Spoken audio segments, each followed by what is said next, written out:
good evening. Namaste. I'm Deeta Naya, together with my teammates Georgie Samuel, Anish Jacob, Nikhil Surya, and Anu Matthew of the Environmental Focus Group with KANJ.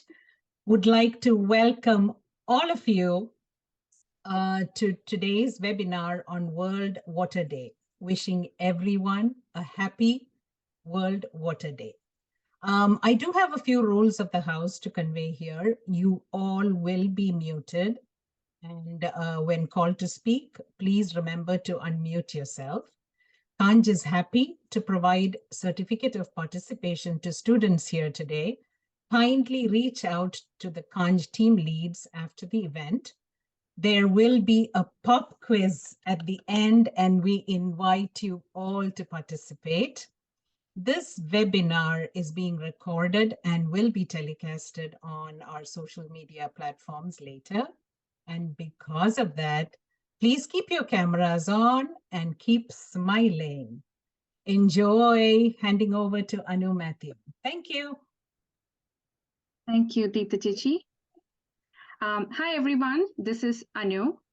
So let me give a quick intro about us. So KANJ, Kerala Association of New Jersey, formed in 1979 with the purpose of bringing together Indians living in New Jersey to maintain the rich heritage of our motherland.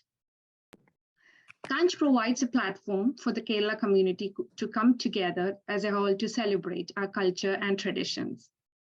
KANJ's environmental focus group is formed to promote environmental awareness and activities within our community and beyond. So I was thinking of making the session a little more interactive, so I've prepared a couple of questions for all the participants. So let me get into that. So use your, creative cap, think out of the box before answering it. So my first question.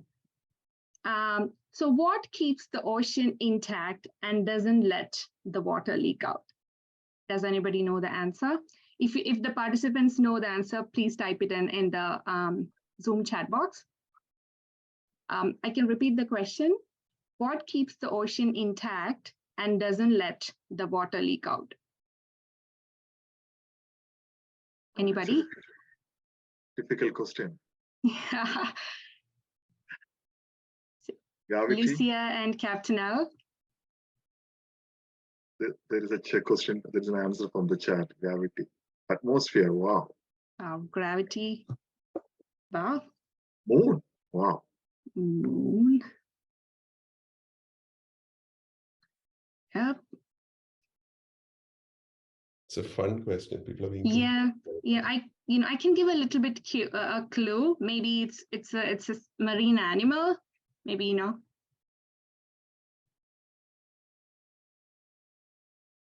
Wow. Okay. I think we should give the answer now. Okay.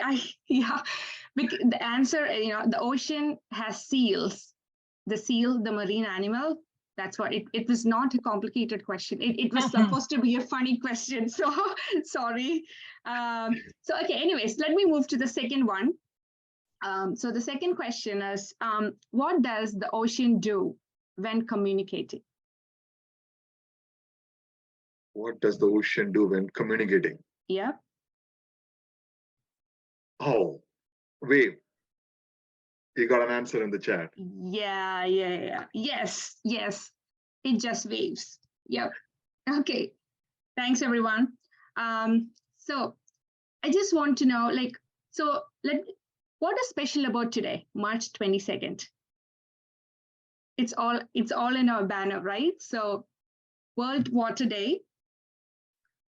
So World Water Day is celebrated on the 22nd of March every year to highlight the importance of fresh water and to spread awareness about the water crisis all over the world. We are very excited to have this World Water Day Awareness webinar session.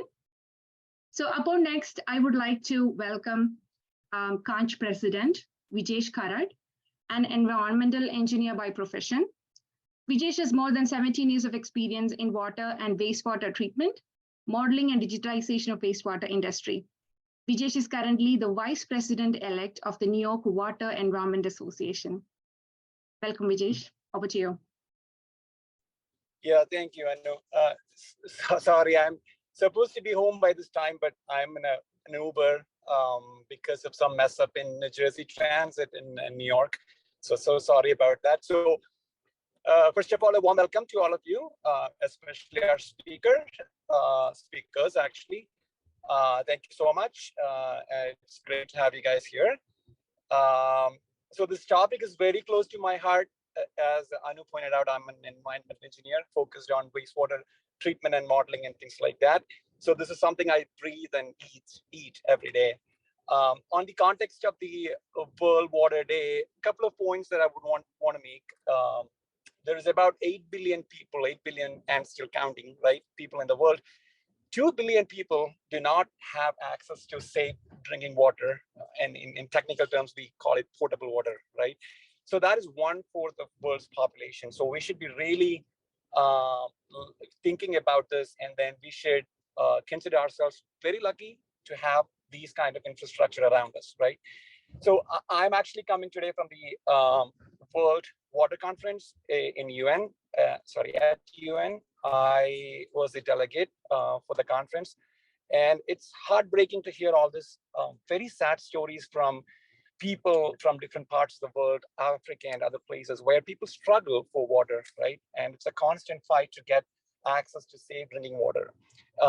Funny, not in a good funny, bad funny way. It often falls under the responsibilities of women and children to bring safe drinking water. Guys would say that, I don't know how you bring it, just bring it, okay? So all in all, what we're trying to do through these webinars is we're trying to enlighten people about the sad state of affair that a lot of people in the world is going through, and also to foster some awareness on these issues. Most importantly, in my mind, I think this should trigger an alarm every day, reminding us how lucky we are to have this kind of water infrastructure around us. That's all I have. Pass on to Anu or speakers, whoever it is next. Thank you. Thank you. Thank you, Vijesh. So,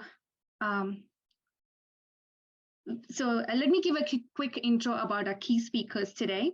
So we have Captain Al Modjeski, who is a certified coastal ecologist, habitat restoration practitioner, fisheries biologist, and the Habitat Restoration Program Director for the American Littoral Society, with over 28 years of experience in science-based coastal restoration and biological monitoring. Captain Al has BS in marine biology and an MS in environmental policy and management, with a focus of wildlife and fisheries management.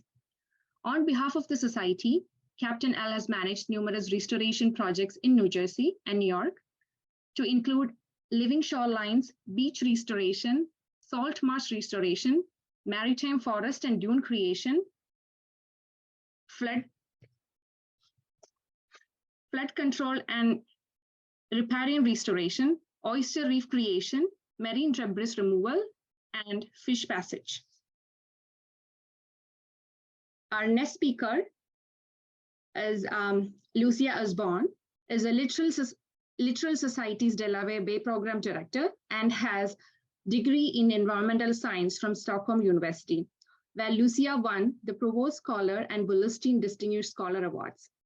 Much of Lucia's work is centered around improving water quality in the KANJ and Delaware rivers. Lucia also puts a large focus on advocating for equitable access to a clean Delaware River watershed. We are proud to welcome Captain Al and Lucia to our event with much happiness. Welcome. Over to Captain Al. Thanks, everybody, and happy World Water Day. So I'm going to get my presentation up here for you.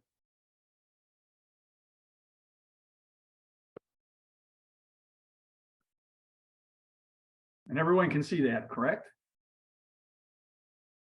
Yes. Yes. Fantastic. Fantastic.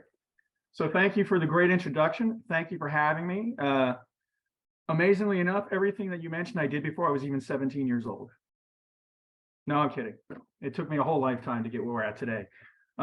Anyway, I am the Habitat Restoration Program Director for the American Littoral Society. I am a restoration practitioner, a coastal ecologist. And today I'm going to talk about something a little bit different. Maybe you're not really familiar with of what my line of work is, but it's habitat restoration. And what I'm going to kind of focus on here throughout is the definition of that and so on, but also how habitat restoration can provide cleaner water. So I'm not directly linked into safe drinking water, but I am linked to improving water quality.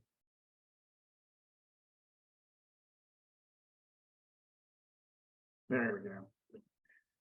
For those of you that don't know who the American Little Society is, just like you, we're a nonprofit. We're headquartered out of Sandy Hook. It's Gateway National Recreation Area. We have offices in Millville. We have a person down in Florida. And our main mission is to care for the coast and empower others to care for the coast. And we do that through education, advocacy, and we do it through restoration and conservation. And you can see all the different pictures here that we have. These are different restorations. Also some of the outreach we do. And then right now, actually, my executive director is in Washington, D.C., doing some advocacy. So we're going to define what habitat restoration is. It's, for those of you that might not know, it's pretty cool. And I'll give you a good definition with it with some good pictures. And then kind of what's a public-private partnership? I'm going to briefly touch on that. If you're not familiar, that's about people working together. It's community. It's government representatives, where it's federal, state, county, municipal. It's nonprofits like ourselves. It's academia, so colleges and universities getting the experts in there for the science. And it's private industry as well. So it's engineering firms for us with restoration, nurseries, all kinds of different organizations and contractors that actually help us do the project. And then I'm going to kind of explain throughout case studies that I have here from Delaware Bay, moving from South Jersey through Barnegat Bay, mid-Jersey, and then up to Monmouth County, where I'm headquartered. How do these restorations actually provide cleaner water? So habitat restoration, to define it in a few slides, basically, it's about habitat. And habitat here is defined by dunes. You can see these different pictures. We have sand dunes at the coast, beaches, where you can see the horseshoe crabs here spawning on these beaches. Horseshoe crabs, it's very important to have this beach habitat because they lay eggs, and those eggs are actually eaten by shorebirds that fly to the Arctic, and they only do one stop here. This is the global epicenter for the horseshoe crab and the federally listed red knot, a shorebird. So pretty interesting. We have it all right here in Jersey. You know, who knew? We restore salt marshes, and salt marshes provide cleaner water and also carbon sequestration. They take out the carbon dioxide in the air. So we're cleaning air, providing ecology habitat for creatures, but also cleaning water through salt marsh restoration. And then I just threw in here a couple other things with fish passage, because quite a few of the streams and the rivers connected to the Atlantic Ocean in New Jersey are impeded, or basically have obstacles there, or dams and things like that, or culverts. And we're opening these things up to let the fish that actually spawn in the fresh water do their job and keep a sustainable fishery. And then we also build oyster reefs. So you can see down in this picture at the bottom, this is a very low impact type of an oyster reef, very small, very low in relief. But that keeps sand on the beach for the horseshoe crab and the shorebirds to feed on. Now, the other thing to know about horseshoe crabs, in case you didn't know, and it's not related to water, their blood is also used in the pharmaceutical industry. So habitat restoration, you understand what the habitats are? Well, it's for the fish, it's for the wildlife, it's creating that ecology. The environment is a dynamic area, it's a dynamic thing. And if we put bulkheads and things like that up, that's more static and it can't flex and be flexible with this dynamic environment. So we create that through restoring this habitat, and it's for the wildlife as well. As you can see. So the red knot is down here, that's that small shorebird. The reefs provide oysters, they provide barnacles, sponges, things like that. And then the other resources are, it improves water quality and it can improve the air. To continue on with this definition, which I said was going to be short-winded, it's a little bit longer than that, but it's about you. It's about the community. It's about improving the resiliency of the natural and the human-built communities. So you can see in some of these photos here, people are engaged with these projects. They know these projects. They can talk about these projects. They're planting trees and things like that to kind of provide that air quality again, but that habitat for small birds and butterflies and things like that. And through that, we use our science. So once we have a restoration project in the ground, we monitor it. And this is where we bring in some of the other partners and ourselves as well, because we're all scientists too. And we monitor the site. We see what's happening on that site over time. Is it still eroding? Is the water quality not being improved the way that we want it? And if it's not, then we can adaptively manage that project. And we evolve through that project as we move into the next restoration kind of a strategy. So you can see some of these photos here. We're growing oysters. We're seeing what kind of fish are now in this area because we opened this up through these nets. And then you might not know this, but the picture with the people standing in the dark with the headlamps, they're actually tagging horseshoe crabs. And we do that in May and June in Delaware Bay. If you've never done it, you should volunteer and come on down. And we also do it in Shark River Inlet. I actually lead that crew. So we do it at night around the high tides and the full moons, full and new moons. It's a pretty interesting thing if you've never done it before. And I ask all y'all to come on down. So through all that, tonight's about outreach. So through the community engagement, that's part of the outreach. So if you're helping and volunteering on a lot of our projects, they are community-based, you're going to tell our story too. And I always put up here, you know, I want your Christmas tree with Santa, because that's one of our campaigns on a restoration site, that we're actually taking recycled Christmas trees and using them to restore marsh. So we're taking a resource that we have and using that in a restoration to better the marsh, better the air, and better the water quality. So in a nutshell, that is a definition of habitat restoration. It's really just about caring for the coast. And like I said, our mission is in empowering others to do the same.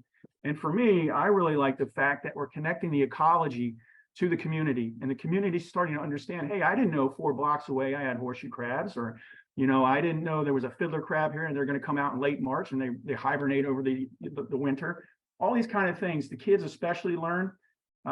We have times when inner city youth will come in and we teach them all about that. It'll be part of a project, and it really kind of moves them in a direction. Hopefully, maybe one day, 1 out of 100 will be sitting here presenting to you about the work they're doing with habitat restoration. So to make it kind of recap here and just to tell you what the ingredients are for a successful habitat restoration, I kind of make it like a recipe if I was cooking something. So it's you got to have your risk contingencies down, and basically that's just doing a risk assessment, saying, if something happens on my project, what do I do next? And you kind of plan ahead of that, because you're limited on funding. And sometimes if I'm doing a big project, it could cost $50,000 a day to do that project, and I have to wait 2 days. I've lost $100,000 that could go into the restoration itself, into the community resiliency and improving that water quality. Public-private partnerships, I think you understand that now. The approvals are basically coming from the federal and state governments through permitting. Lots of communication, and that's just like tonight. If we had a restoration project, I bring in the stakeholders early, I bring them in often, and then I create a technical advisory committee too. So we're all working together on this project as we move forward. And then outreach is always important to me. That is part of the restoration, telling that story. Because once the restoration is done and people walk away, you want to make sure they walk away with somebody to tell somebody else about it. Most of our projects are loaded with volunteers. I just did a calculation this year. It wasn't as high. We only had about 600 or 700 volunteers for our events, but that's not bad when we only had about 6 or 7 events. So we're doing pretty good on bringing quite a few people in. And of course, the science, and the best 2 words in habitat restoration is adaptive management. No matter how much we do on a baseline monitoring and think that we've modeled everything correctly and the restoration is going to work, it's not always what it looks like on paper. And we have to come back and tweak that design and put our hands back into it. So here's what we've done in Delaware Bay. I just put this slide up here quickly to show you the different partners and the funders and how we mosaic all this together to do a restoration project. So it can be from the neighbor next door all the way up to the federal government helping us out to do these types of projects. So in Delaware Bay, to date, believe it or not, we've done almost 5 miles of beach. We restored that for the horseshoe crab, for those shorebirds, and also to keep people's homes safe. Sand absorbs wave energy. So it's about 80.5 acres. On some of these areas, and I'll show you in the next slide on a picture, we removed rubble. Some of these towns on Delaware Bay, especially this one at Thompson's Beach, I'll show you, that was abandoned in place. In 1950, there was the Great Flood. It wiped out almost about 107 homes, and only 3 were left. And people didn't rebuild, they just left. Anyway, moving on, we placed a lot of sand. You can see about 216,000 yards of it. And that was all trucked in from quarries, local quarries. We wanted to make sure we got the grain size correct on the sand, believe it or not, to really promote the survivorship of the eggs for the horseshoe crab as well. And we built the reefs to keep the sand on there. We created kinds of analysis tools with colleges like Stockton University. We've tagged over 30,000 crabs since Sandy, which is a big number. We run, I think, the largest tagging program in the nation, and it's all here in New Jersey out of Delaware Bay. And as you can see here, to kind of keep our goals, we have regional permits in place. So when funding does become available, we're ready to go and we can do a project, shovel ready. So here's what the beaches look like after Sandy. You may have not seen these photos before, but you can see a lot of debris, a lot of rubble. You can see exposed peat. And on Moores Beach, that peat, there was sand on top of that. It shows you how far the marsh used to extend out historically. And then you can see on the bottom, once we added the sand to these beaches, we modeled how the sand's going to move. We were able to get it on there within probably right before the horseshoe crab came in. So what, October was Superstorm Sandy. We had emergency permits in hand by December, and the crabs come by May. So we had to move quickly. Otherwise, there would not be the eggs in the bay. And if there weren't the eggs in the bay from the horseshoe crab, the red knots would not have anything to feed on. And then it would just be a domino effect of things collapsing. Thompson's, that's the one I told you, that was a former town. And you can see all the rubble here that was removed. And this is from buildings and things just because houses were abandoned and gone from the Great Flood. We've evolved with our restoration too. So now we're partnering, and again, back to the public-private partnership, we're partnering with new partners. This project at Fortescue, and we've been working at Fortescue Beach in Cumberland County for a long time. We're adding sand here, but it's being pumped from a channel by the New Jersey Department of Transportation. By them partnering with us on this project, they were providing us $1.67 million in in-kind service. That can be put down as match for future grants. So if it's a one-to-one match, I can now go find cash, 1.67 million, and use that as leverage to get that money to continue the restorations. Keeping sand on the beach, well, we built these reefs, and this is what they kind of look like. We have 8 reefs that we built down in Delaware Bay so far, all made by hand, all by volunteers. Over 25,000 bags of shell has been placed in Delaware Bay to keep the sand on the beach. And we're going back and now we're rebuilding some of these, but all through volunteers. And I just want to say that if it weren't for the volunteers and the engagement of the community, a lot of these projects wouldn't happen. And then finally, we're still evolving. Now we're doing multiple reefs down in, this is in Cape May County at Cook's Beach. And I have the arrows pointing to the shoals. Very important here because through serendipity kind of, but not really, we kind of knew how the sand was going to move. Created these masterful shoals. And these shoals have turned into beautiful habitat for spawning horseshoe crabs and shorebirds. So now we place the reefs in the middle, double row, just like we've had in the past. These are about 200 feet long, just so you know, each reef. And they have 5-foot gaps in them to let the crabs come through. But we want to keep sand in the middle as well. So that's why we place these reefs here. Clean water, clean air. Now we're getting closer to what World Water Day is all about. So we restored some marsh here in Thompson's Beach in Cumberland County, and it was about an acre. We got permits for it. One of the first projects out there in a long time. We use coconut fiber logs called quar logs. We get our coconut fiber actually overseas, and it's shipped here in containers, and then they kind of pack it into a log, and then we use that to contain material. For this particular project, you can see on the top photo, we did a containment of quar log, and we raised this marsh up because of sea level rise is kind of our biggest enemy for loss of marsh, especially in Delaware Bay. Delaware Bay is unique than other systems because it was diked and it was farmed for salt hay. So with subsidence and all that, the marsh is much lower than it needs to be, and it turns into mud flat. Eventually the plants will drown. So with this, we raised the marsh up about 1.75 to 2 feet, and then we kind of planted it. Also, this filters water and things as well. And then by June 2022, roughly 4 years after we started the project, we had 81% coverage of marsh plant. Raised it up perfectly. It was all contained by the coconut fiber logs. 81% is actually the target you want for maximum carbon sequestration. So not only now have we provided the ecology here for the low marsh, for fish and for birds and all that kind of stuff, terrapin turtles, you name it, we're cleaning the water and we're cleaning the air to the max. And this is one of the reasons why that we're doing a lot of work now down in Delaware Bays to restore marsh that wasn't there. I'm talking hundreds of acres, and it's all geared towards carbon sequestration as well, to really for the air. Moving now up north a little bit more, now we're in Barnegat Bay. Again, a list of partners you can see, private, public, colleges. We're all working together and funded by a whole thing, again, to mosaic these projects together. First one I'm going to show you is a living shoreline and oyster reef restoration in Lacey Township at Forked River Beach. Again, the project team, relatively large, started out usually with like a core team of 4 or 5.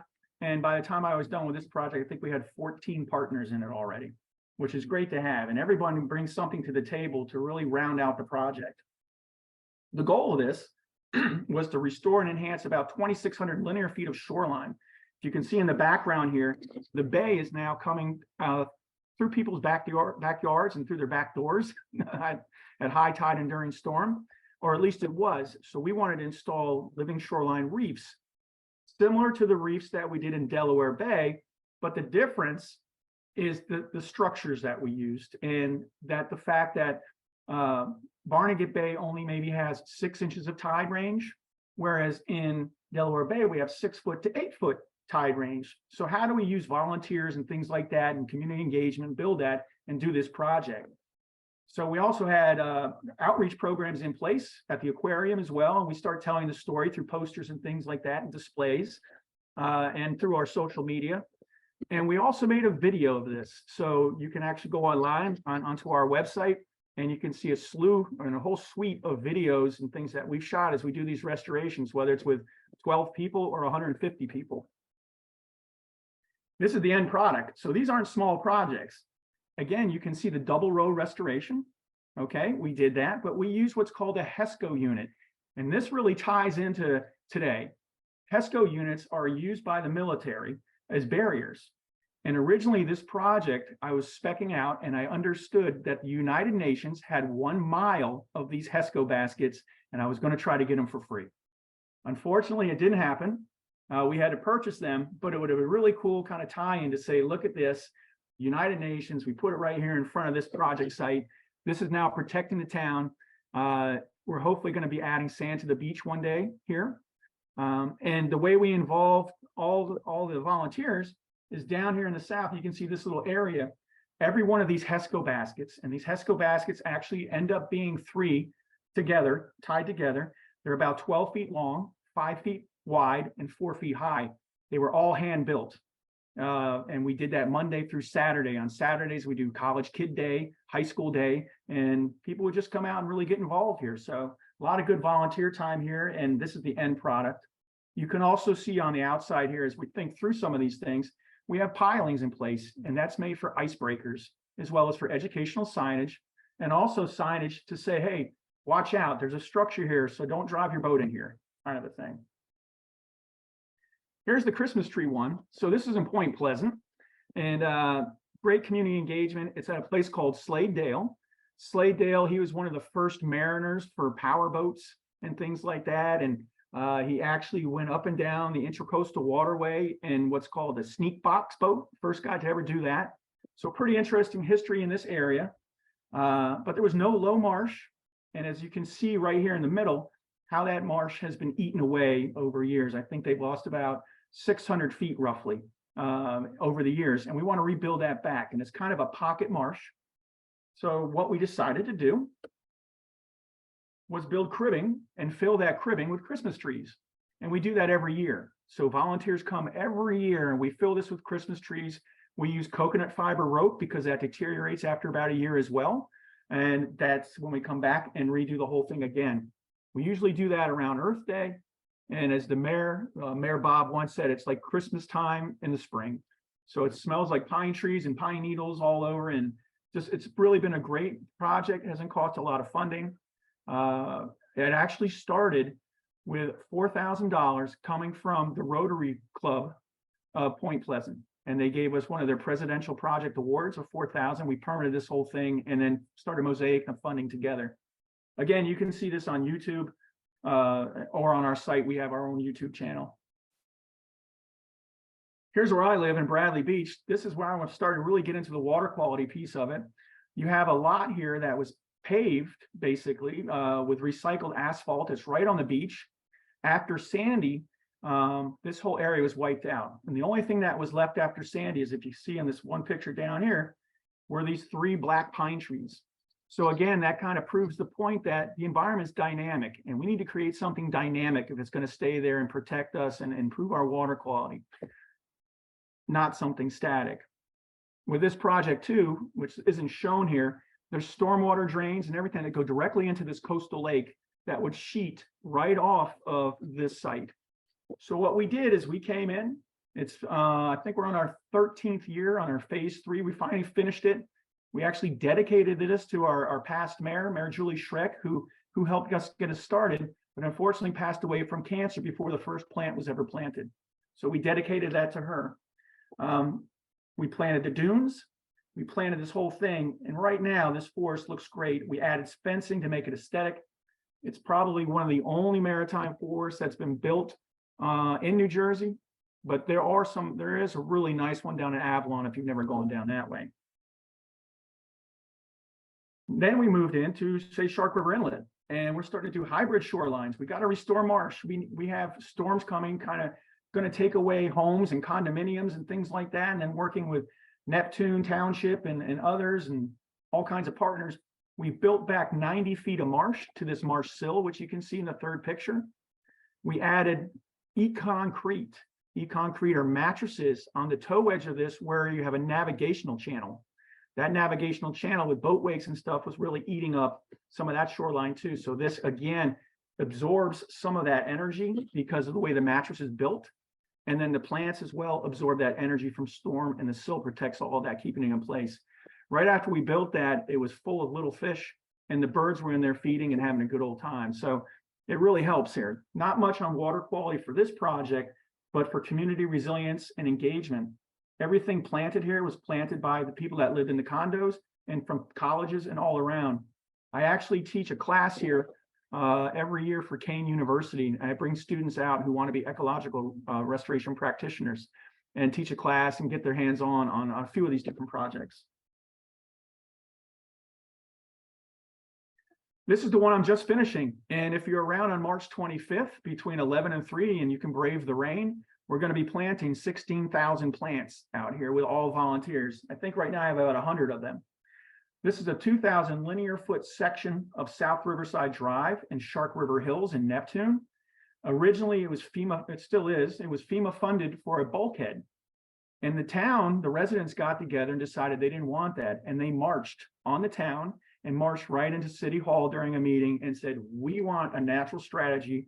This is one of the best beaches that we have in Neptune, Shark River Hills for the horseshoe crab. And it's got good habitat that we can rebuild. So we went back and looked at it. Water quality here, I actually did my master's out on this Shark River Inlet doing the same kind of a thing. Lots of flooding. The outfalls, stormwater outfalls, they were falling apart. So you would see a lot of petrochemicals coming in, a lot of runoff.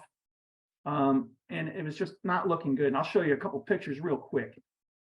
Here's what it looked like before we got there. You can see it used to have a bulkhead there in place. Look at that. That's not very pleasant, you know, and there was 7 of these. Some didn't even have that piece of the bulkhead left anymore, and they were just collapsed in the water, not doing anything. So here's what we designed, just so you can see it. This is a living shoreline. We mentioned that in the beginning with my introduction. Thank you very much.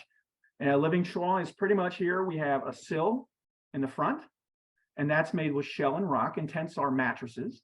And then behind that, we have a coconut fiber line going about 2,050 feet down that keeps the beach in place.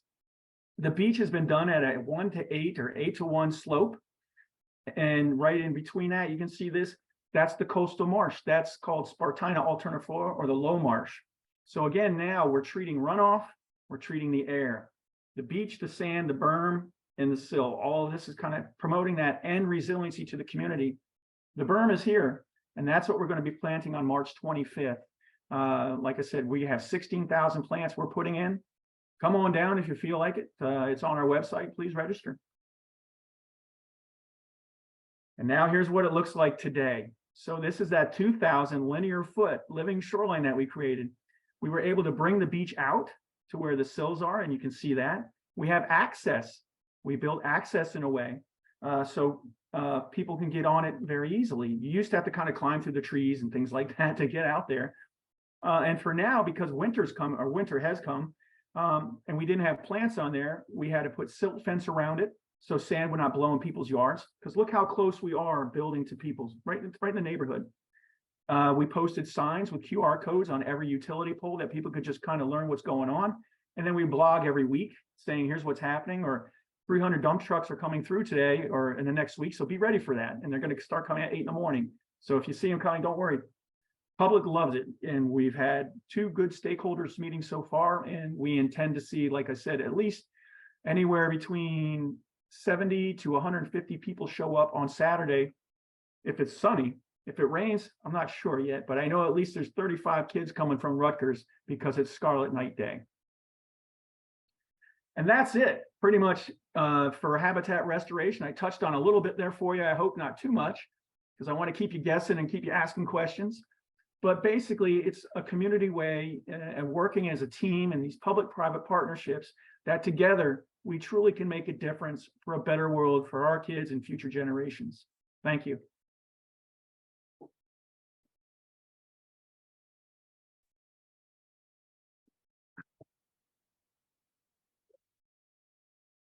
Over to Lucia.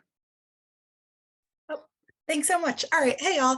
I'm just going to pull up my presentation. And Al, thanks so much for sharing what you do with your restoration work. And thank you to KANJ for having us. I'm super, honored to be here. So like Captain Al said earlier, we are the American Littoral Society, and our mission is to care for the coast and to help others to do the same. So, Al spoke about how his work is it's more specifically on the coast itself. I'm a little bit further inland. I tend to work more with freshwater. And some people say, well, what does that have to do with the coast? And the reality is that everything that gets into your rivers and your streams will eventually make its way out to the coast. So I'm going to talk to you all a little bit today about things that you could do inside your homes, out in your yards, and in your communities to help protect water quality in your local rivers and streams, and to conserve water as well. So with that, before we really get into it, I just want to get to know, am I sharing my screen? Not yet. Oh God, I'm sorry, y'all. Well, with that, I'd like to pull up the poll now anyway. So with that, I'd like to get to know you all, and can we pull up those poll questions, and then I'll start actually sharing.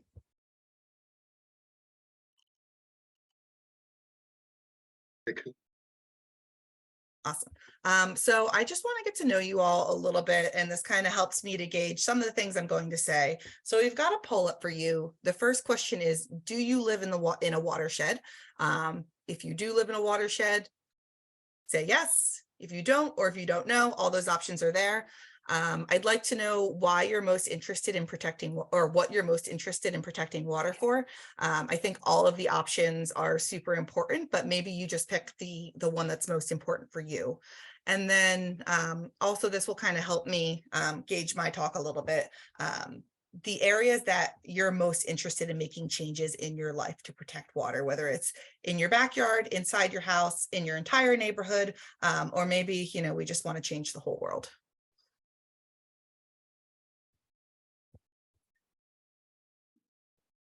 So we have received about 30 responses. I'm still waiting. We have a total of 65 participants.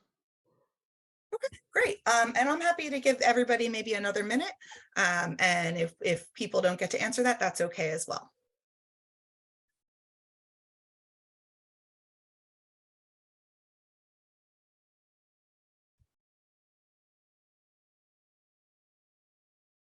Okay, so I think we hit 50%. Should we? Okay. Yeah, let's do it. Okay, thank you. All right, so looking at the results, it looks like about 6% of you say that you do live in a watershed, 43% say that you do not, and 51% are not sure. It looks like the two main reasons for wanting to protect water are for drinking and for wildlife habitat. Those are super, super important reasons. Great choices. And then where do we want to make the change? Yes, world changers on this call. I love that. We can talk about how the things that you could do can help to change the world. That's, you know, you have to think globally, even if you're just acting locally, because those changes do add up and they do matter. So really great. Thank you to everyone who participated in that.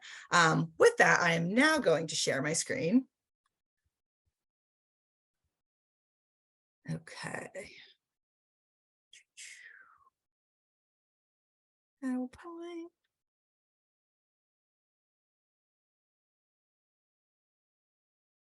Okay, can everyone see that? Yes. Great, thank you so much.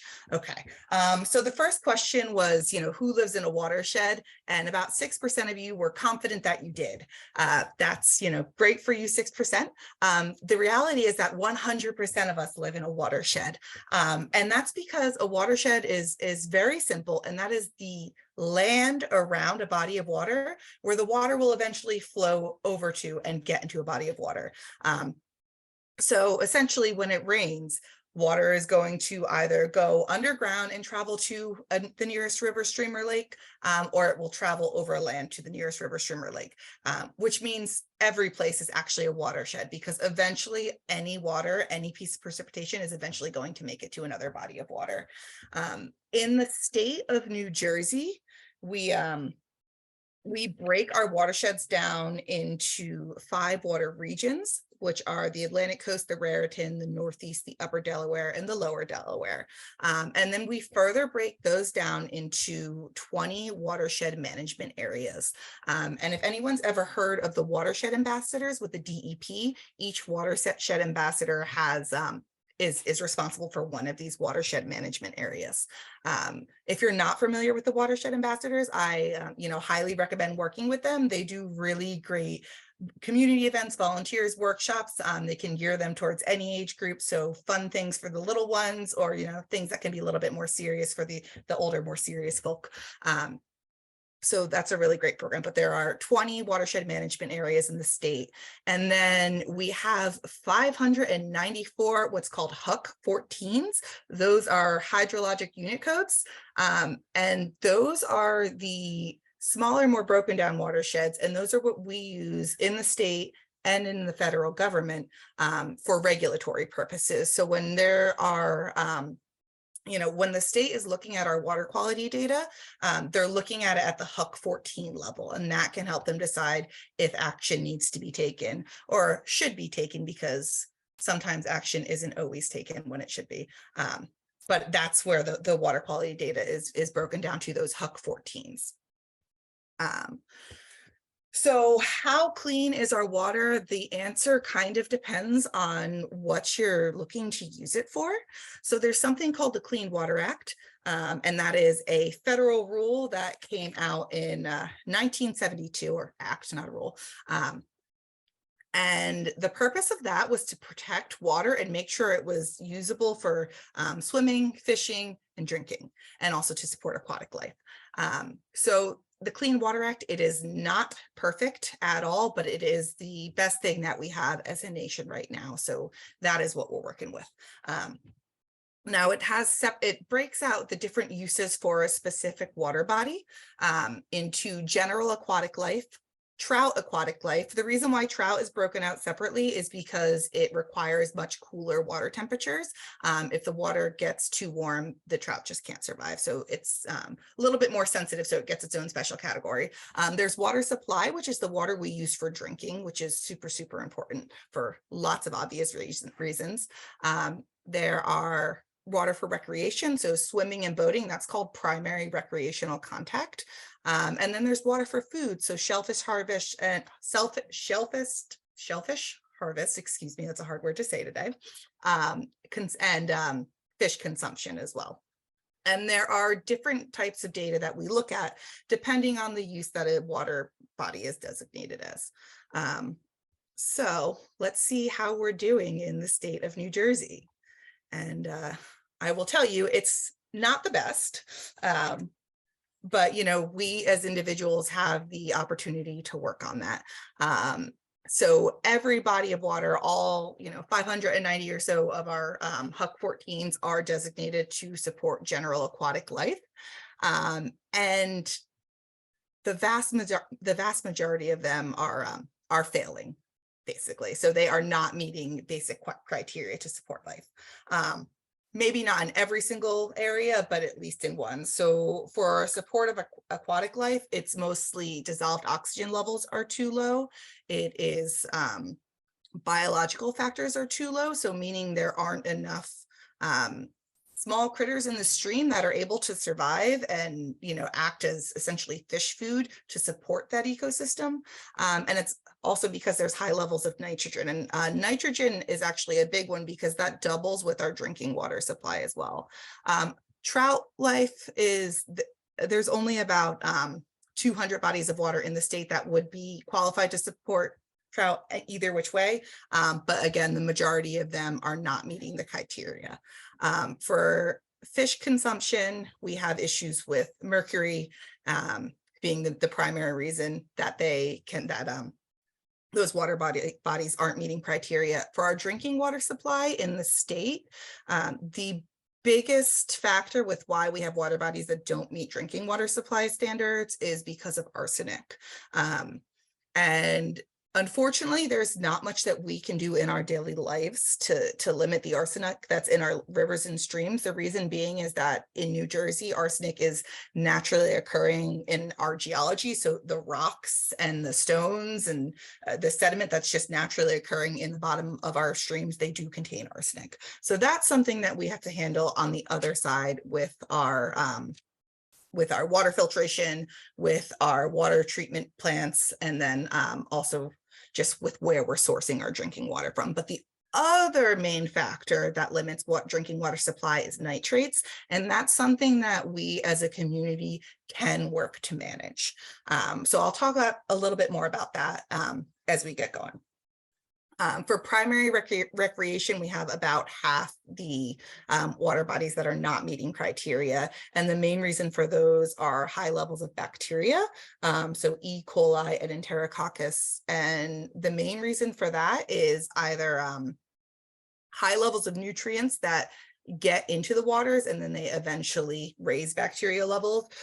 There's something called combined sewer overflow systems where older communities, especially like Camden and Newark, they have older sewage systems and they weren't designed to meet the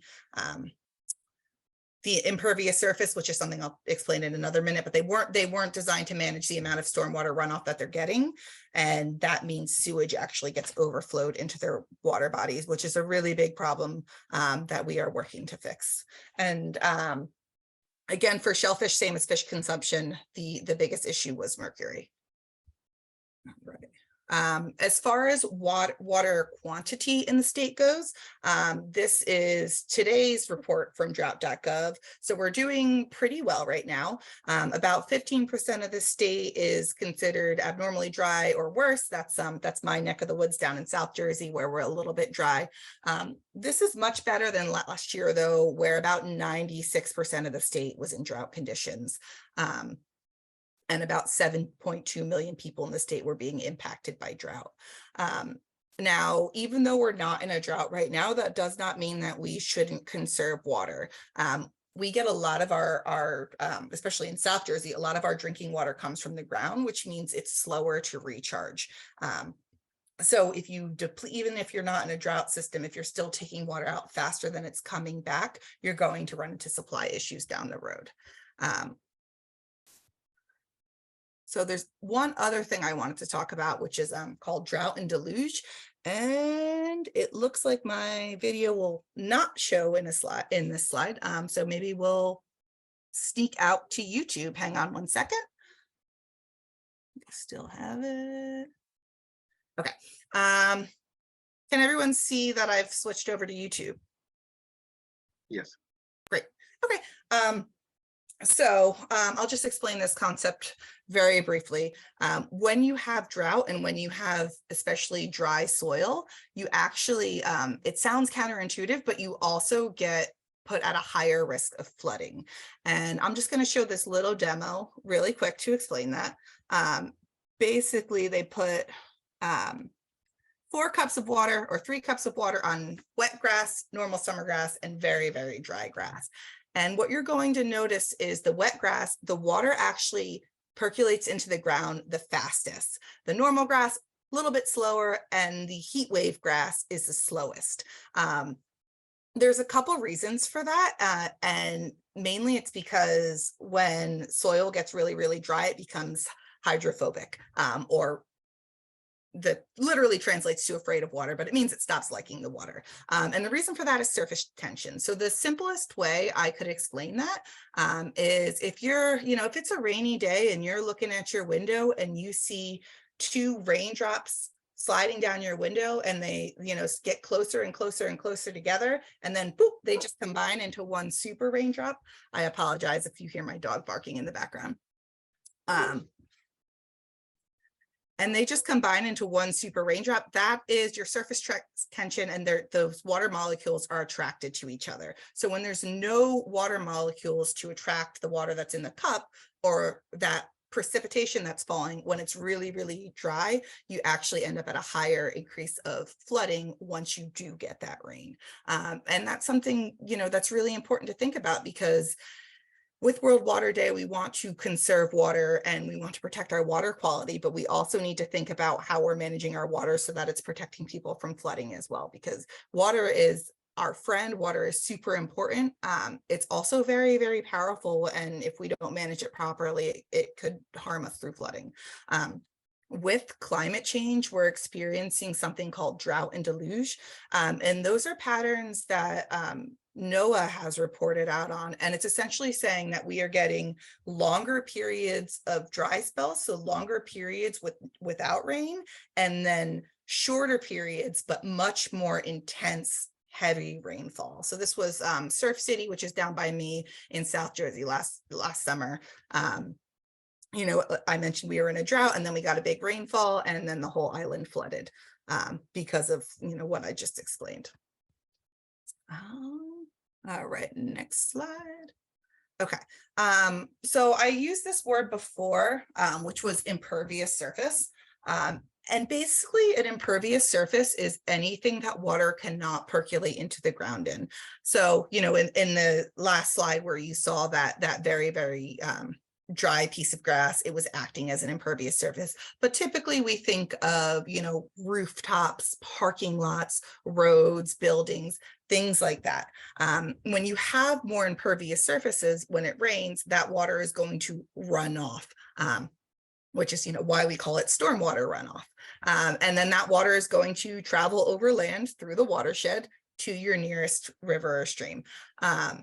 When it does that, it's going to pick up and carry whatever is on the ground. So maybe that's fertilizer, maybe that's pesticides, maybe that's yard waste, maybe that's trash, maybe it's chemicals that somebody has used when building a roof. There's really any number of things that it could pick up. The point is that it is carrying all of that to your nearest waterway.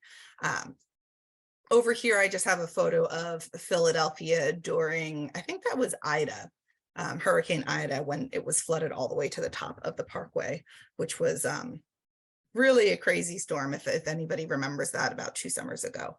But anyway, so those impacts from stormwater are pretty serious. We mentioned that it carries all sorts of pollutants, which can then contaminate our water, which, as we know, is super important for aquatic life and for our drinking water supplies. So you also are more likely to have floods, and then it also will affect your stream geomorphology, which is essentially the way your stream bed is shaped. And depending on what happens, that could be harmful for aquatic life or make the nearby land more susceptible to flooding. The thing that I really want to talk about, though, is nutrients.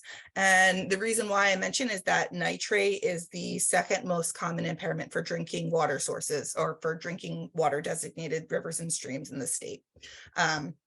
So, you know, I mentioned fertilizer, and in the simplest of terms, fertilizer is plant food. It's primarily nitrogen and phosphorus. So when you send a whole bunch of plant food into your nearest river or stream, because maybe you put it all over your grass or in your garden, and then it rains and runs off and goes to your nearest river or stream, you've basically given all of the algae, which floats on top of your river, your stream, or your lake, you've basically given them a free buffet. What happens is that algae goes, oh yeah, free buffet, I'm gonna have a party. They don't say those exact words, but something to that effect. And then you'll end up with this thick layer of what looks like slime, but it's actually algae at the top of your body of water. Now, algae doesn't have a very long lifespan. So then what happens is that algae dies and decomposes. When it decomposes, this is where the really serious problem happens, because bacteria breaks it down. So you're going to get elevated bacteria levels in your rivers or streams. Again, this is because of the nitrogen that was in the fertilizer, or maybe in pet waste or yard waste. But that oxygen, or that bacteria, eats up your dissolved oxygen in the waterway. What happens is your DO levels drop, and then it can no longer support aquatic life. In addition to no longer being able to support aquatic life during that time, depending on what kind of bacteria you get, depending on what kind of algae you get, that water could become toxic as well for humans or your pets to touch and swim in.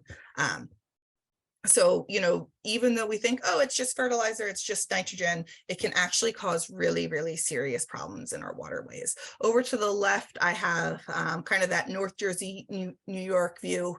And this is a satellite imagery of the chlorophyll and along the coast. And more chlorophyll is a good way to indicate that you have more algae, which is likely a result of nutrients. And you can see, you know, this is higher, closer to the city, again, because you have kind of this inlet, which is sort of trapping that water, right? It's a little bit harder for it to get out. And also it's lots of impervious surface, lots of hard surfaces where all of that water runs off to. One other thing that a lot of people see if you have too high of nutrients in your waterways from stormwater is higher levels of jellyfish or sea nettles. The reason being is, you know, we talked about how it can result in lower oxygen levels.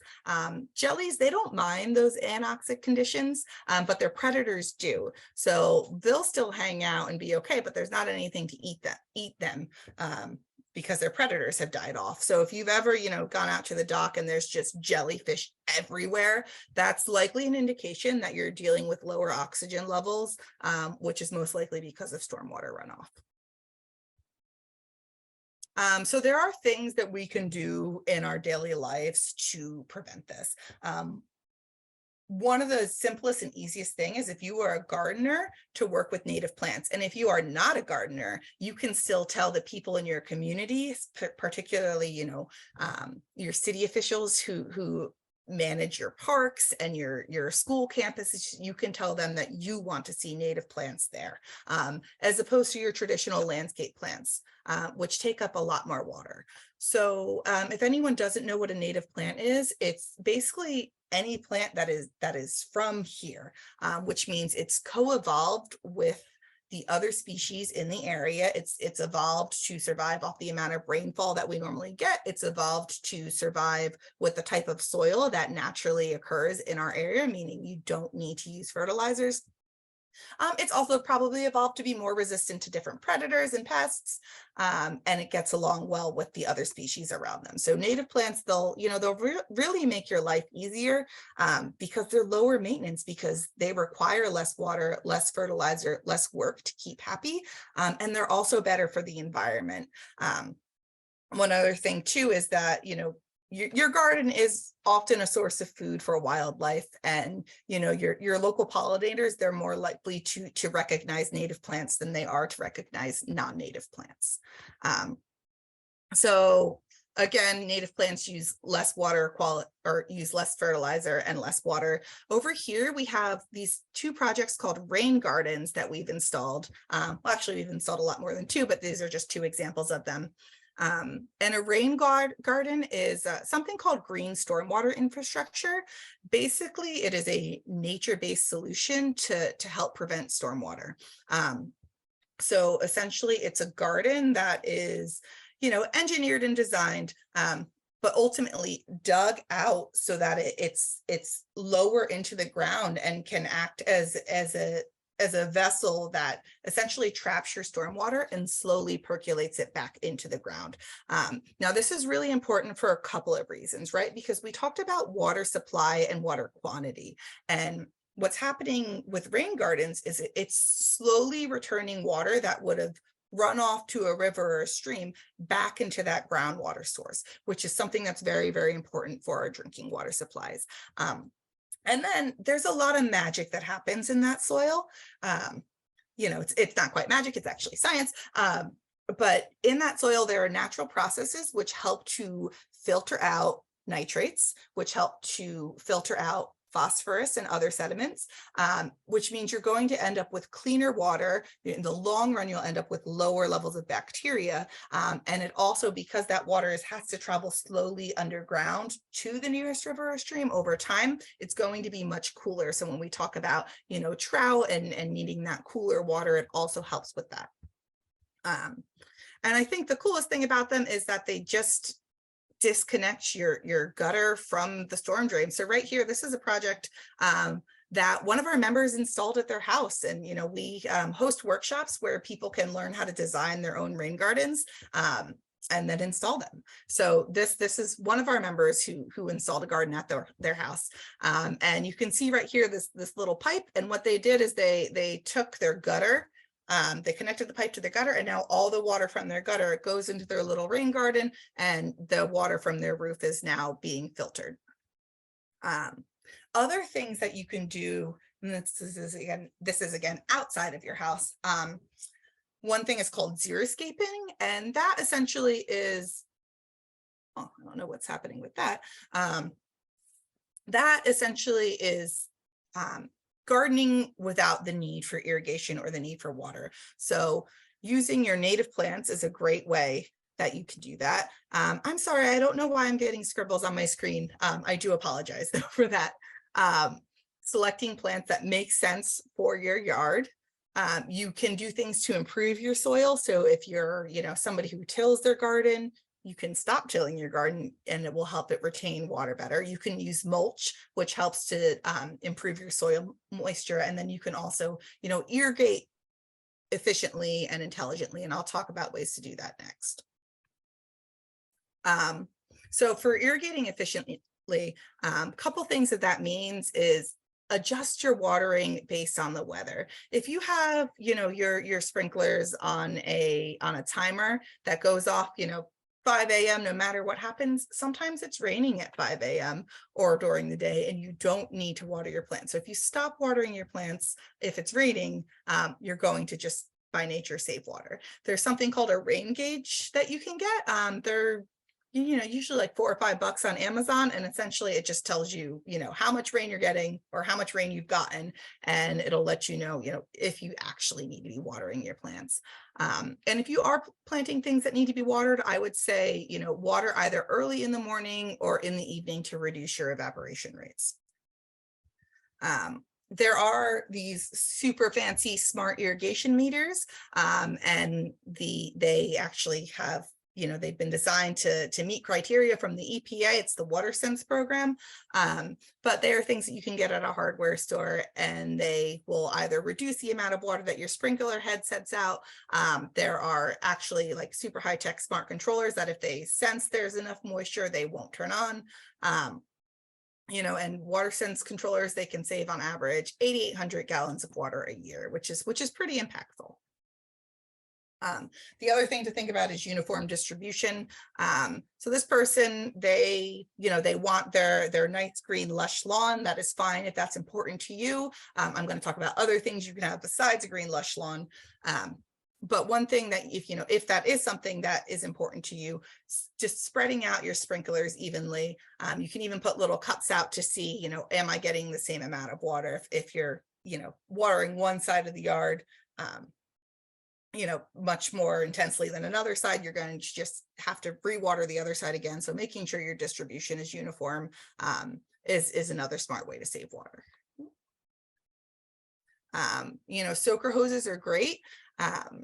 They are, if anyone doesn't know what a soaker hose is, they're essentially a hose with tiny little holes in it, which help to drip out water towards the roots of the plant, which is where, the plants need it most. If you don't want to go out and buy a fancy soaker hose, but have an old hose that you can put a plug in at the end, do that. Take a nail, poke some holes in it. You've made yourself a DIY soaker hose. Maybe you don't have, an extra hose that you want to do that with. We have one of our members, so this is a picture right up here. They use their Arizona iced tea bottles, but really any large flat bottom, and they just poked a couple holes in the bottom. They fill it with water from the hose and they put it next to their plants, and that's their DIY drip irrigation. So there's lots of ways that you can go about it. When you're planting, you want to group for your size and your watering needs. So if you have plants that require lots of water, you should put them together as opposed to dispersing them throughout the entire place, because then you can at least just water one area more intensely. I mentioned this before, but organic matter and mulch, they help to increase your soil moisture, which means you will need to water less. Also, your mulch can reduce your risk of weeds, which means there are less things to kind of compete and take up the water that your other plants would need. So I kind of mentioned grasses. And lots of people like to have their lush green lawns, and I don't think there's any shame in that. That's totally fine. But grasses require a lot of water, or non-native grasses, so that, Kentucky bluegrass, it requires a lot of water. It's not really food or habitat for any of the species that live in New Jersey. And their roots are really, really shallow. So over here, I've got a diagram of some different native plants, and this is your turf grass right here. Those roots go about 4 inches deep. Versus all these other plants, which have much, much deeper roots. And the important thing about that is that those deeper roots will reduce your soil compaction, which means it increases the ability for your lawn and your yard to absorb water when it rains, which means you get less runoff. The average turf yard, it's about 90% impervious. So, because it's got these really shallow, tight roots, it's just as good as, say, a parking lot or a rooftop at absorbing water when it rains, which means you're still going to get that runoff. Over here, I have Pennsylvania sedge grass. This is one of my favorite grasses to work with. It's really, really great if you have a shady area, and it's a no-mow lawn. So it only grows to be about 7 inches high. So you won't ever have to mow your lawn if you convert your grass to that. And it has much deeper roots as well. For the compaction. Some other alternatives. So here we have that Pennsylvania sedge that I mentioned, clover. I know some people fight the clover in their yard. I say, why fight it? It's going to be there anyway. It's native. And the really great thing about clover is that it's a nitrogen fixer. What that means is it takes the nitrogen that's in your soil and makes it usable for other plants to uptake. So again, we talked about wanting to make sure we don't let nitrogens go into our waterways. Clover helps with that. It also makes your soil more fertile. So, clover can be your friend. Over here, we have creeping thyme, which is another one of my favorite plants to work with. This is really great. It's also acts as a no-mow lawn, meaning it doesn't get higher than about 6 inches. So again, you don't have to mow your lawn. It spreads really, really quickly. It can handle foot traffic well. And it's, you know, in the summer, you get these really beautiful purple blooms. You know, so all your neighbors can have their nice green yards, but you can be out there with your purple yard and just, you know, being a light. So those are just some options that you can do instead of your turf grass to save water. There's some other outdoor best management practices. So one is porous pavement, and that's concrete without the fines. So it will absorb water. That is something that probably the average person might not be able to install in their own house, but you can tell your community leaders that that's something that you want to see in your parking lots. Same thing with constructed wetlands. Over here, we have a riparian buffer, which is essentially a large tree planting alongside a stream. And just if you are able to do one thing, I would say plant a tree. It's so impactful in so many different ways. And it just, you know, it helps to increase water absorption into the ground. It helps to create shade. It helps to create space for people. So even though, you know, it's not always a stormwater management project or practice, I just strongly encourage people to do that if they can. Down here, we have some beautifully painted rain barrels, and I'm going to talk about rain barrels next because they are something that's very, very easy to do and a great way to save water. So before we really get into rainwaters, you know, we don't realize how much water lands on our roof. So let's say you have an 800 square foot roof, that's 40 by 20. 1 inch of rainfall during the year is going to be, or 1 inch of rainfall is 500 gallons that have landed on your roof, gone down your gutter, and likely run off into the nearest storm drain or river or stream. New Jersey gets on average 45 inches of rain a year. So that's over 22,000 gallons of water just on one roof alone. So what you can do is install a rain barrel and connect this to the side of your house, and it will absorb that rainwater. So the average rain barrel is about 55 gallons. So that won't get all of the water every time it rains. Excuse me. But it will save about 1,400 gallons a year. And that's if you use it from April through October. And I do have another talk all about rain barrels, which I can explain why you don't want to use them in the winter. But in short, if that water freezes, it could break. So, you know, we recommend people take them out during the winter. So if you choose to install a rain barrel, some of the things that you can use it for: watering your garden or your lawn, watering indoor plants, wash the car, wash your muddy feet, wash the dog. Don't drink it, don't wash your food with it. Pretty much anything else, you're fine, thank you. So, you know, if you choose to do water reuse or install a rain barrel, it's not potable water, it's not drinkable water, but there are still a number of other things that you can use it for. All right, I'm going to move inside the house now. So, you know, ways that you can save water in the house. One of the easiest ways is just to look for the EPA WaterSense logo. And those are just any kind of fixture that is high efficiency. There's going to be a little EPA logo on it. And that tells you, hey, I know this is going to use less water. There are also some tax breaks that, and I am not an accountant, so I'm not giving anyone tax advice, but there are some incentives which can help people cover the cost of upgrading either their dishwasher, their toilet, things like that in their house with WaterSense fixtures. So, you know, we're in the house, and it's a really good place to start is just to figure out where you're using the most water, right?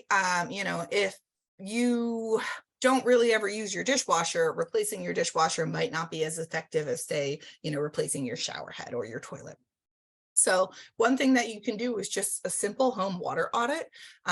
So, you know, stick a piece of paper to your refrigerator, and every time you run the sink, make a little tally mark, or every time you flush the toilet, make a little tally mark. It's just tracking yourself throughout the day and seeing how much water you're actually using. And that can just give you a better idea of where you stand and where are the best places that make sense for you to conserve water on, because it's not going to be the same for every single person. All right. And just, where the United States ranks in water use is pretty high, and that's maybe not something to be proud of.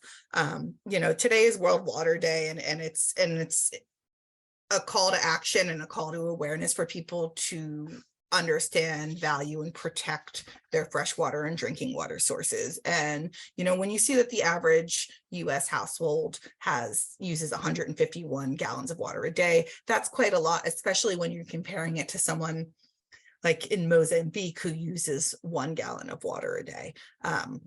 That's quite a difference, and there's a lot of room for us to use less water and to protect our water.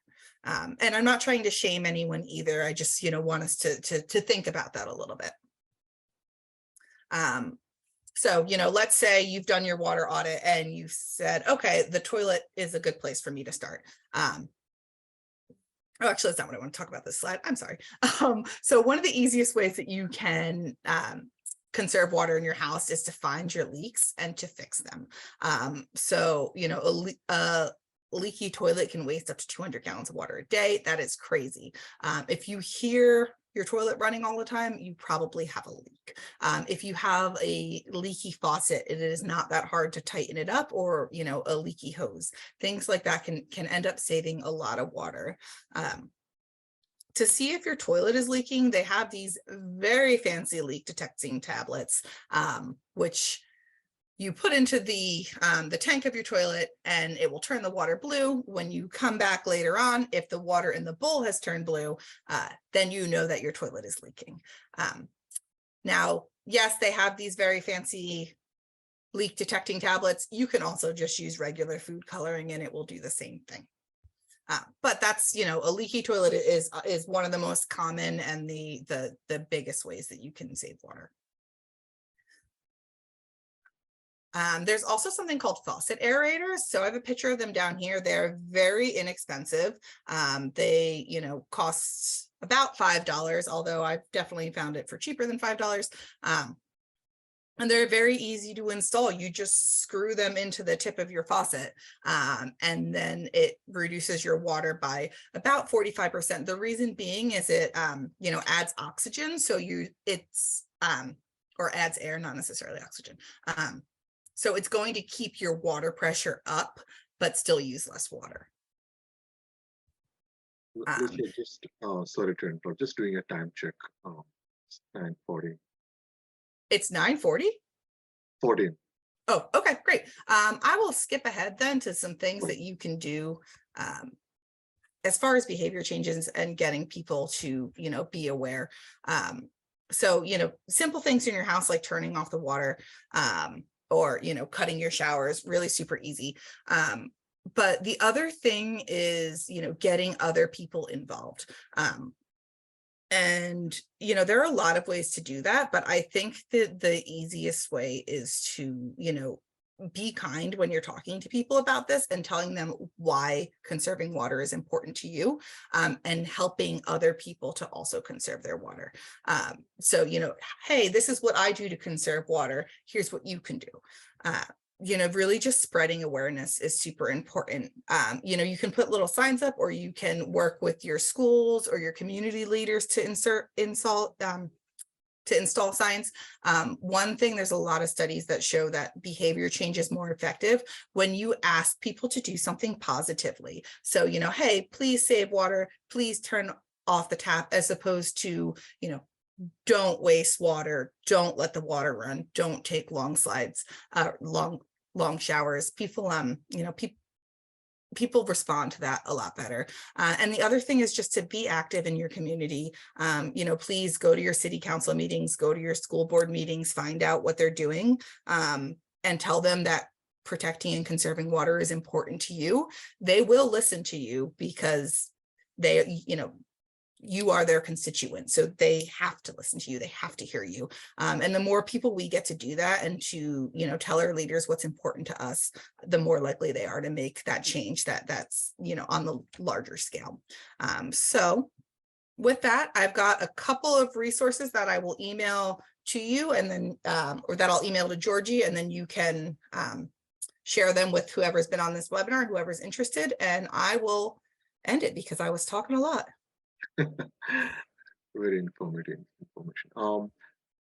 Nikhil, you wanted to start the poll? Yeah, so I have a quick poll. So I'm going to launch it right now, and I'll let Lucia and Al like moderate it. So you should be looking at the first one, which is water trivia. If you can please answer the questions.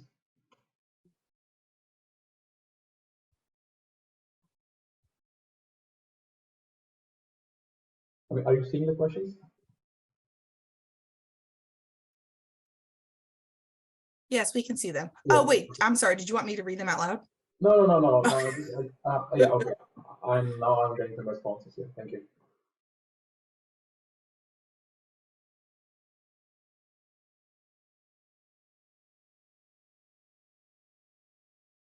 All right, so I'm just waiting for like 10, 15 responses. And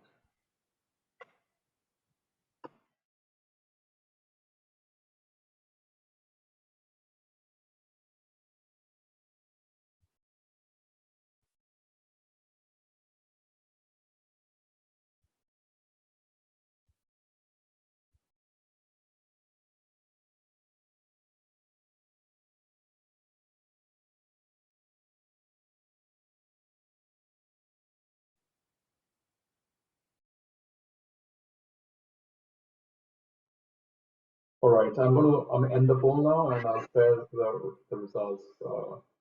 Actually, I'm getting more responses. I'm just going to wait.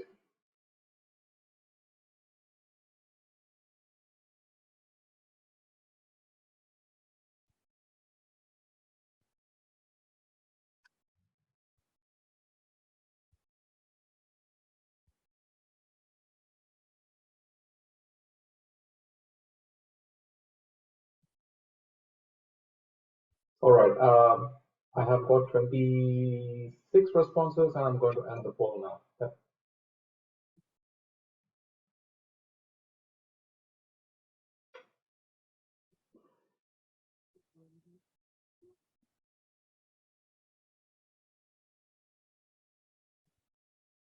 So Lucia and Capt, now, like, can you please help us with these answers and you know, comment on the responses? Sure. So, you know, we talked about how much water the average household uses, but the average individual uses about 80 gallons of water a day. So, you know, good job to almost half the people, which is pretty impressive. Now we're going to go over to the next one. About 60% of the world's water supply of fresh water is located in, and about 58% of you got that answer right. The correct answer was glaciers. Now, it's important to realize that glaciers are frozen, and we do not want to melt our glaciers to get fresh water. And, you know, when glaciers do melt, they end up in the ocean, which is salt water, which we cannot drink.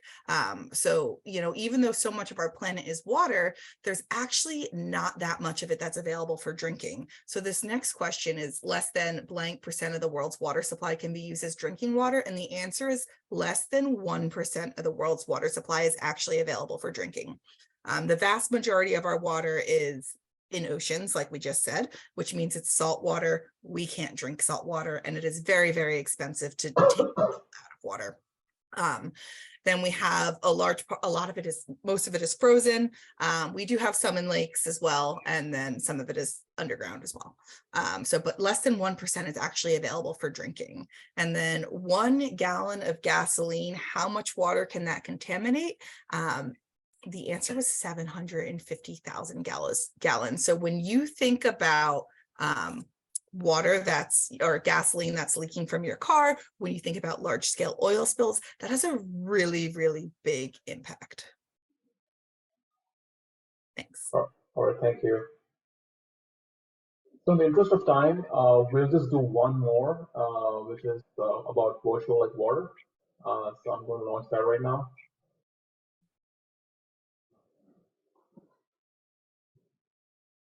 So this has 5 questions. I would appreciate if you can give responses.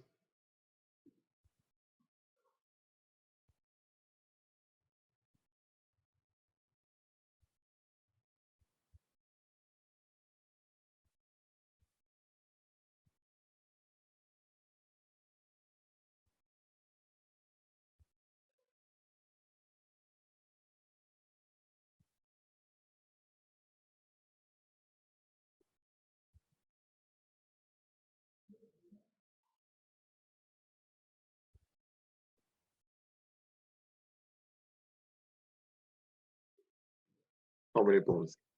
So we have 30% now. It's still ticking, so I'm just going to wait. Reach 40%.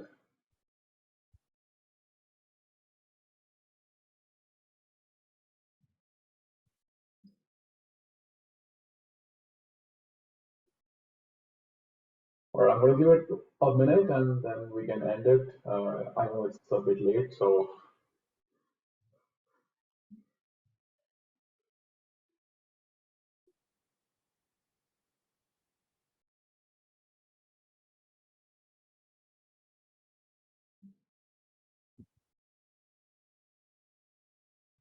I'm just reading the chat meantime. And a robot says water is very delicious.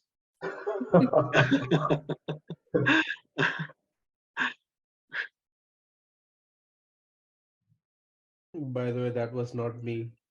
I know. You, Nasir, thank you. All right, so I'll give 15 seconds more if anyone wants to wrap it.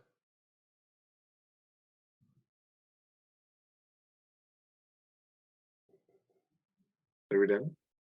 All right, so I'm gonna end the poll, sharing the results here.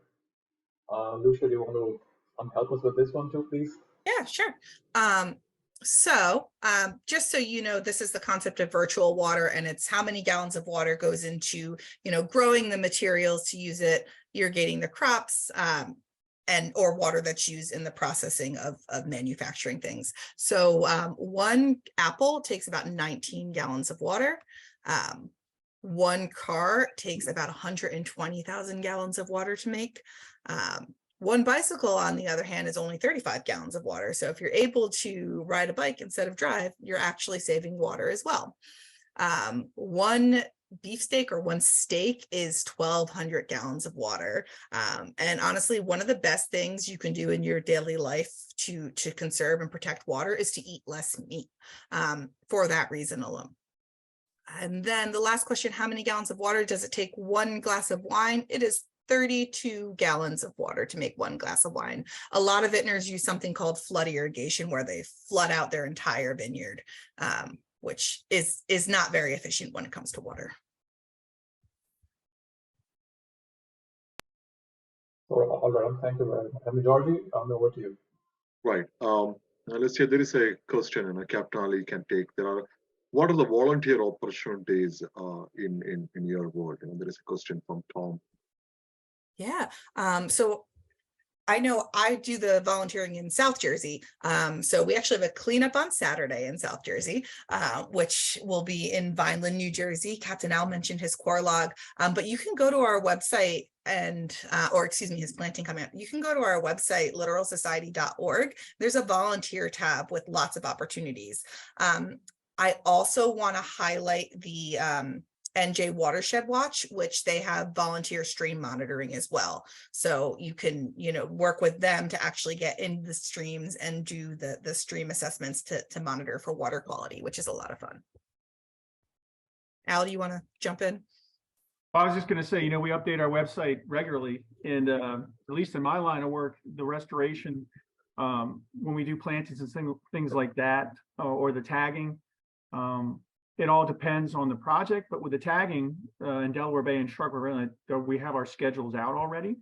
And you just have to go to our website and you could register for that kind of stuff. It's a really cool experience if you've never seen Delaware Bay in May and June when the crabs are there and all the birds and things like that. It's very interesting.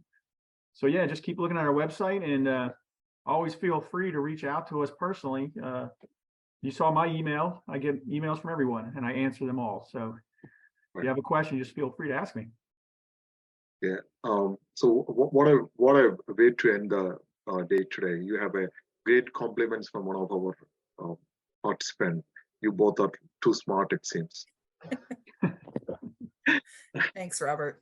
Yeah. Anyway, anybody from the participant list has got any question to ask?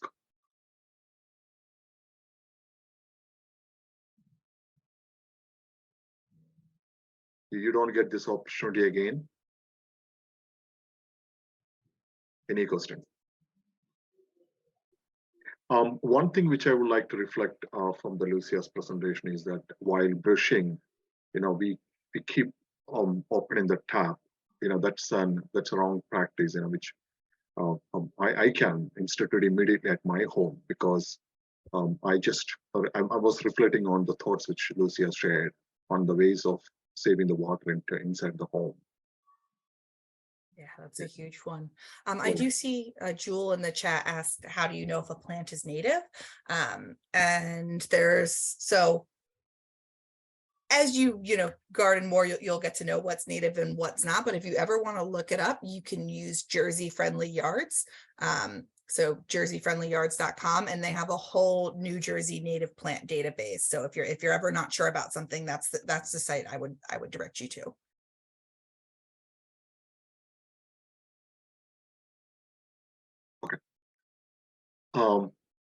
Data, any comments from your side? No, I'm good. I just want to say thank you. And I think, Georgie, you can take it over. All right. Thank you all. Thank you, Lucia. And thank you, KANJ Executive Committee, leadership, and all the partners who joined with us, especially NextGen, different organizations and WhatsApp group members and family and friends. Thank you for your time. And we will soon publish this recording in our YouTube channels and other social media handles. You can watch and repeat and and reach us out if you have any specific questions, and happy to help. And that we have a good night for all. Thank you. Hey, thank you. Thank you so much. Good night, everybody, and happy World Water Day. Bye, y'all. Thank you. Happy You to- too. Bye. Bye.